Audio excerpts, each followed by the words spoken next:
नमस्कार, मैं हूं प्रभु चावला और सच्ची बात में आज मैं भाषण दूंगा आरक्षण पर। प्रधानमंत्री मोदी ने एक नया न्याय दिया है। पहली बार कई सालों के बाद 75 साल हो गए लगभग हमारी स्वतंत्रता प्राप्त किए हुए, प्रधानमंत्री मोदी को लगा कि आर्थिक दृष्टि से पिछड़े लोगों के लिए भी नौकरियों में कोई ना कोई आरक्षण होना चाहिए। कई लोग मांग रहे थे, जातिवाद पर कई झगड़े हो रहे थे। अभी तक जितनी भी आरक्षण थे वो सीमित थे दलितों के लिए, अनुसूचित जातियों के लिए, सब मिलाकर के, फिर पिछड़े वर्ग के लोगों के लिए वीपीसी ने किया, ओबीसी के लिए, सब मिलाकर के लगभग 50% जॉब जो हैं गवर्नमेंट में इन लोगों के लिए सुरक्षित थी। और 70 साल में उनमें से कितने सुधर गए, उनकी दशा में कितना सुधार आया, ये सबको सोचने का विषय है कि आज दलित क्या पहले से ज़्यादा काम करता है, पहले से ज़्यादा अमीर है, पहले से ज़्यादा उसका स्वागत समाज ने किया है। सब जानते हैं ऐसा सब कुछ नहीं हुआ। उनका फ़ायदा उनकी जाति के अमीर लोगों ने, उनकी जाति के लोग जाने पीछे जो राजनीतिक थे उन्हें उठाया। अगर आईएएस के अंदर देख लें, आईएफएस के अंदर देख लें, जॉब्स के बारे में सोचें तो ऐसा लगेगा कुछ परिवारों को ही इन रिजर्वेशन का फ़ायदा हुआ है। तो क्या आर्थिक दृष्टि जो अच्छे लोग हैं, जिनके अच्छे कनेक्शन हैं, क्या उन्हीं को इसका फ़ायदा होगा? या चुनाव के 4 महीने पहले इस तरह की घोषणा करना, ये क्या चुनावी नारा नहीं है कि जात के नाम पर या रिजर्वेशन के नाम पर राजनीति करना, ये क्या बीजेपी का भी एक धंधा है? ऐसा लगता है कि बीजेपी के जो मॉडल प्रधानमंत्री हैं, भारतीय जनता पार्टी के ऐसे प्रधानमंत्री जिनको विकास का महाराजा कहा जाता था, विकास पुरुष मोदी, जो विकास के नाम पर जीत करके आए थे, पहली बार भारतीय जनता पार्टी को मेजोरिटी मिली थी, क्या उनका विकास पुरुष भी रिजर्वेशन के नाम पर वोट मांगेगा? उन्होंने वादा किया था कि मैं हर साल 2 करोड़ नई जॉब्स क्रिएट करूंगा। उनकी सरकार ने ही वादा किया था। अगर 2 करोड़ नई जॉब्स क्रिएट होती या 1 करोड़ भी होती तो क्या रिजर्वेशन की जरूरत पड़ती? भारतीय अर्थव्यवस्था जो आज भी विश्व के अंदर सबसे तेज रफ्तार से बढ़ रही है, वहाँ पर नौकरियाँ कहाँ जाती हैं समझ में नहीं आता। जो इतना विकास हो रहा है किसका हो रहा है? अगर विकास के साथ यहाँ पर नौकरियाँ भी क्रिएट होती, चाहे प्राइवेट सेक्टर में होती, चाहे सरकारी क्षेत्र में होती, तो शायद रिजर्वेशन की बात कोई नहीं करता।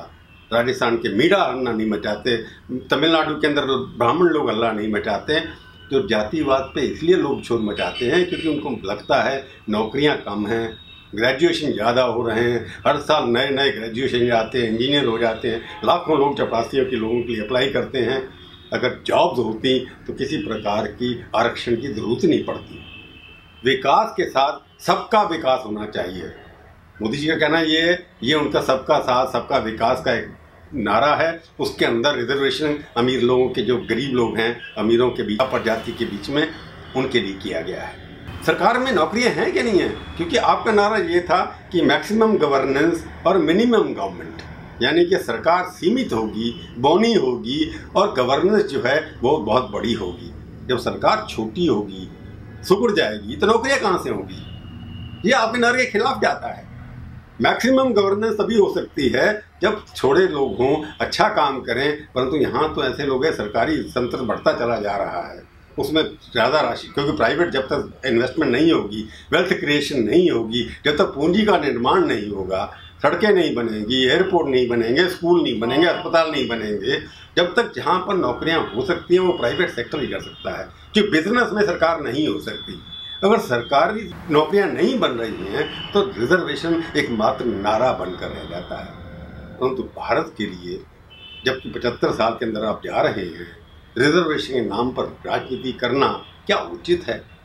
हम अंतरिक्ष की तरफ जा रहे हैं, हम चांद पर अपना आदमी भेजने की बात कर रहे हैं और नीचे हम कहते हैं कि रिजर्वेशन होना चाहिए। ये लगता है मेरे को उचित नहीं लगता।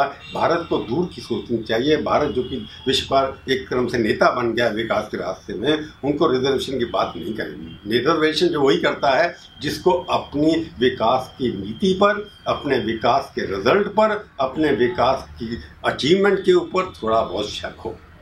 क्योंकि आप ये क्लेम करते हैं कि हर जगह विकास हुआ है, जब ये क्लेम करते हैं और जब दिखाई भी देता है थोड़ा कहीं यहाँ पर, तो आपको रिजर्वेशन करने की क्या ज़रूरत है? जबकि आपको पता है कि विकास तभी होगा जब देश के अंदर बाकी जगहों पर भी विकास होगा जहाँ पर एम्प्लॉयमेंट क्रिएट हो सकती है।